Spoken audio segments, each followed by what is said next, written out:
Hello friends, আশা করছি তোমরা সবাই ভালো আছো। আসল বিষয়ে যাওয়ার আগে আমি তোমাদের জানাতে চাই যে ইংলিশ একটি গুরুত্বপূর্ণ ভাষা। এই ভাষাটির ব্যবহার আমরা অনেক ক্ষেত্রেই দেখতে পাই।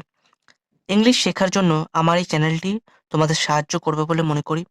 তাই এই চ্যানেলটির সাবস্ক্রাইব করে আমার পাশে থাকো। আজকে যে বিষয়টি আমরা শিখব তা হলো অ্যালিটারেশন। অ্যালিটারেশন হলো এক ধরনের figure of speech.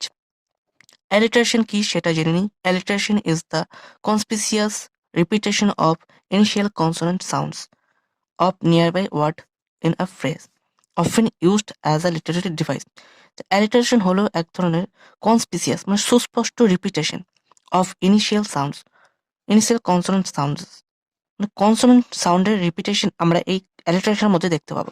Of nearby word in a phrase, পাশাপাশি অবস্থিত কিছু ওয়ার্ডের মধ্যে in a phrase, often used as a literary device. অ্যালিটারেশনকে আমরা লিটারি ডিভাইস হিসেবে প্রায় ব্যবহার করে থাকি। এক্সাম্পলগুলো দেখি, তাহলে অ্যালিটারেশন সম্পর্কে আমাদের ধারণা আরও সুস্পষ্ট হবে। The sly snake slither slowly in the sand. এই যে ওয়ার্ড আমরা দেখছি, এখানে এস যে সাউন্ডটা, সেই এস সাউন্ডটার রিপিটেশন আমরা দেখতে পাচ্ছি। এটা এস একটি কনসোনেন্ট লেটার। তাহলে sly snake slither slowly sand, এখানে এস সাউন্ডের রিপিটেশন আমরা দেখতে পেলাম, তাই এটি একটি অ্যালিটারেশনের উদাহরণ। Fair is foul and foul is fair, এখানে এফ যে লেটারটা, এই এফ লেটার সাউন্ডটি আমরা রিপিটেশন এই সেন্টেন্সটির মধ্যে দেখতে পেলাম, তাই এটি একটি অ্যালিটারেশনের উদাহরণ। Peter piper picked A pack of papers. তাহলে এখানে পি যে লেটারটা বা পি সাউন্ডটার আমরা রিপিটেশন এই সেন্টেন্সটার মধ্যে দেখতে পেলাম, তাই এটি একটি অ্যালিটারেশনের উদাহরণ।